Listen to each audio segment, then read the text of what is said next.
You can say whatever you want about Ozzy.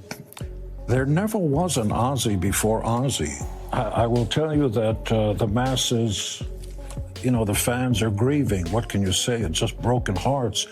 How do you even begin to describe a man like Ozzy Osbourne, a rock legend so wild, unpredictable, and raw that he blurred the line between myth and man? To the world, he was the Prince of Darkness, the face of heavy metal, chaos, and rebellion. But to the people who truly knew him, like Gene Simmons from Kiss, Ozzy was something completely different. Simmons didn't see just the performer, he saw the person, the one who would walk off stage after electrifying a crowd of thousands and humbly thank the crew, one by one. The man who could terrify the world with his voice, and then turn around and tell his fans, "I love you all." Ozzy would open up his heart and he would yell out with all the passion that he had, "I love you all." Who says that when you're the Prince of Darkness? Right. No, that's the real Ozzy. He was always really just Ozzy. When news of Ozzy's passing hit the world, Gene Simmons wasn't just another rock star paying tribute. He was a friend remembering a brother. His words painted a picture that most of us never got to see. A picture of a man who lived by one rule his entire life: be yourself, no matter what the world thinks. Because behind the stage lights, the crazy stories, and the larger-than-life image, there was something deeper, a rare kind of honesty. And for Simmons, that's what made Ozzy not just a legend, but one of a kind. And when you see Sabbath, it just,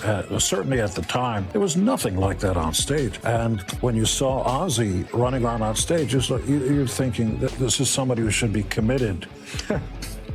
Just a crazy man. But to understand why Gene's words struck so many fans right in the heart, we need to go back to where it all began. It was the mid-1970s, a raw, explosive time for rock music. Long before the fame, the money, or the headlines, Gene Simmons and Ozzy Osbourne were just two hungry dreamers trying to carve their place in a noisy world. Simmons still remembers that first meeting like it was yesterday. Kiss had just started gaining traction, and Black Sabbath was already sending shockwaves through the industry. The two bands shared a bill, and Simmons couldn't take his eyes off Ozzy. There he was, pacing the stage, eyes wide, screaming his lungs out like he was channeling something far beyond human energy. Simmons said it was like watching chaos take form, but in perfect rhythm. After the show, when the lights dimmed and the roar faded, Ozzy walked up to Gene with that signature grin and said, "Good show, mate. No ego, no rock star attitude, just respect." That's when Gene realized something. Ozzy wasn't pretending to be a legend. He wasn't trying to be anything. He was just Ozzy. From that moment, a mutual respect was born, one that would last 5 decades. Simmons once said that when he met Ozzy back then, it felt like witnessing the birth of something the world had never seen before. Because while every other band was trying to sound like someone, Ozzy sounded like no one. And that unique spirit, that mix of madness, genius, and heart, would define not only his music, but the man behind it. But what the world saw on stage was only half the story. To millions of fans, Ozzy Osbourne was a wild creature of chaos, a man who bit the head off a bat, screamed into the abyss, and ruled the stage like a demon king. But Gene Simmons insists that image only told half the story. Behind the dark makeup, the heavy riffs, and the deafening screams was someone who couldn't be more different. Off stage, Ozzy was soft-spoken, polite, and almost shy. He'd shake your hand, ask how you were doing, and make you laugh with that sharp, unpredictable humor. Simmons said Ozzy treated everyone the same, whether you were another rock legend or a random roadie setting up cables. There was no hierarchy, no walls, just Ozzy being Ozzy. It's what made him stand out in a world full of masks, because even when he played the Prince of Darkness, he never lost the light inside him. He could end a concert by yelling, "I love you all," and somehow, coming from him, it didn't sound ironic or staged. It sounded real. Simmons described that duality perfectly. On stage, Ozzy looked like someone who'd lost control of the universe, but offstage, he was the calm within it. And maybe that's what made him so magnetic. He wasn't trying to be mysterious, he was the mystery. But what Gene didn't expect was how much this madman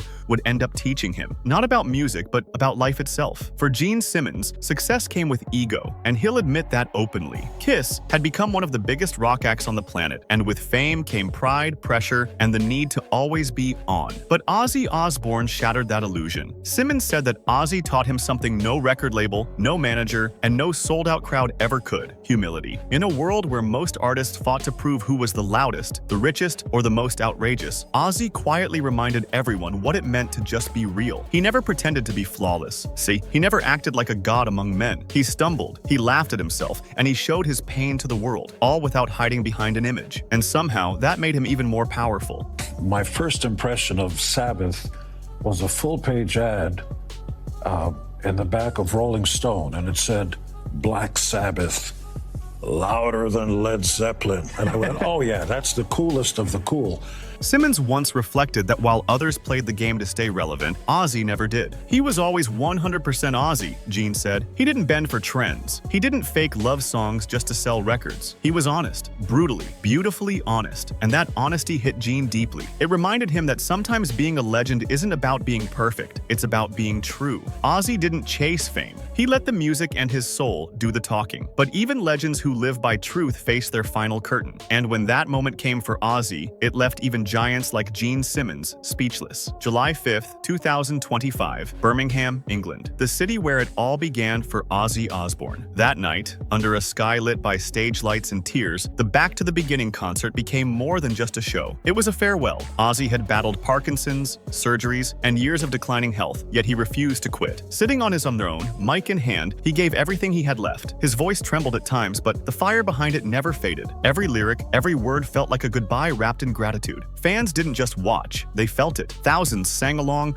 not realizing it would be the last time they'd hear that voice live. Gene Simmons was among those who watched in awe. To him, it wasn't weakness, it was bravery. He later said it was shocking to see him up there, giving it all, even when his body was failing. Ozzy wasn't performing for fame anymore. He was performing for them, for the people who had been there since Sabbath's first riffs shook the world. A week later, the news broke. Ozzy Osbourne, the man who changed rock forever, was gone. And for millions, including Simmons, it felt unreal. Social media flooded with tributes, tears, and disbelief. Simmons said his phone wouldn't stop ringing. Fans crying, artists reaching out, everyone trying to process the impossible. Because deep down, no one was ever ready to imagine a world without Ozzy. But before the world could even begin to heal, something unexpected started spreading. A wave of rumors, confusion, and controversy surrounding his final days. In the days leading up to Ozzy's death, the internet turned into a storm of confusion. It started with a strange AI-generated video, a fake clip that claimed to show Ozzy making a final statement. The video spread like wildfire across social media, fooling millions before the truth came out. It wasn't real. Then came the darker rumors, whispers of a so-called suicide pact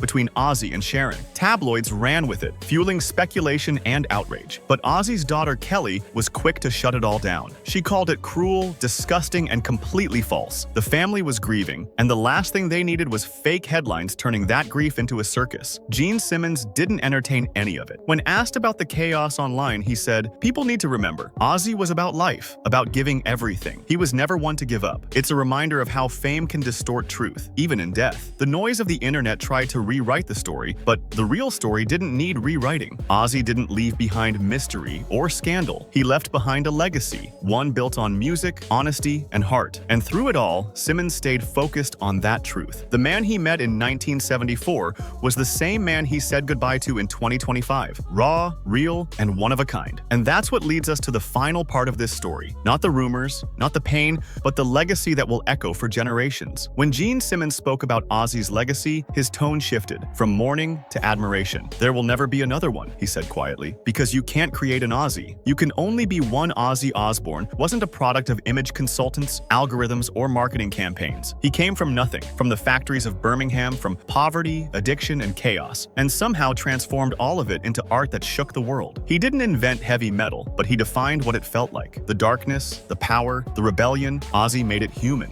Gene said what made Ozzy timeless wasn't his voice or fame, it was his soul. The way he could look out at a crowd of 100,000 and make everyone feel like he was singing just to them. The way he carried pain like a melody and made broken people believe they could rise again. He made you feel like you weren't alone, Simmons explained. That's something most artists never figure out, and Ozzy did it without even trying. From Sabbath to his solo years, from chaos to redemption, Ozzy left behind more than just music. He left a message that no matter how lost you are, how flawed, how scarred, you can still find your way and still make people feel. And that's why his name will never fade. Because legends can die, but icons like Ozzy Osbourne, they live forever. But before we close this chapter, Gene had one last thing to say, a message that summed up decades of friendship, respect, and the unbreakable bond between two rock giants. When asked to give his final thoughts on Ozzy Osbourne, Gene Simmons didn't prepare a speech. He just paused, took a deep breath, and said, "I hope he knew how loved he was. It wasn't about fame, money, or platinum records anymore. It was about brotherhood. Two men who had seen the rise and fall of rock and roll, who'd shared stages, chaos, and decades of music that defined a generation. Gene said Ozzy wasn't just a frontman. He was the heartbeat of metal. He recalled one of their last phone calls, where Ozzy, in his usual cheeky tone, joked, "You think heaven's ready for me?" Gene laughed when he told that story, but then his voice cracked. "If there's a stage up there," he said, "Ozzy's already got the best seat." As the world continues to replay his songs, share his interviews, and quote his wildest moments, one thing remains clear. Ozzy didn't just live rock, he was rock, the rawest, purest form of it. And for Gene Simmons and millions of fans around the world, that spirit will never die. Because when the lights go down and the last note fades, somewhere in the echo, you'll still hear that unmistakable voice shouting, "I love you all! Rest in power, Ozzy Osbourne, the Prince of Darkness, forever the light of metal." If you made it this far, you're one of the real ones. Hit subscribe and turn on the bell, because we're keeping the legends alive one story at a time. And if you think no one can ever replace Ozzy Osbourne, you're absolutely right.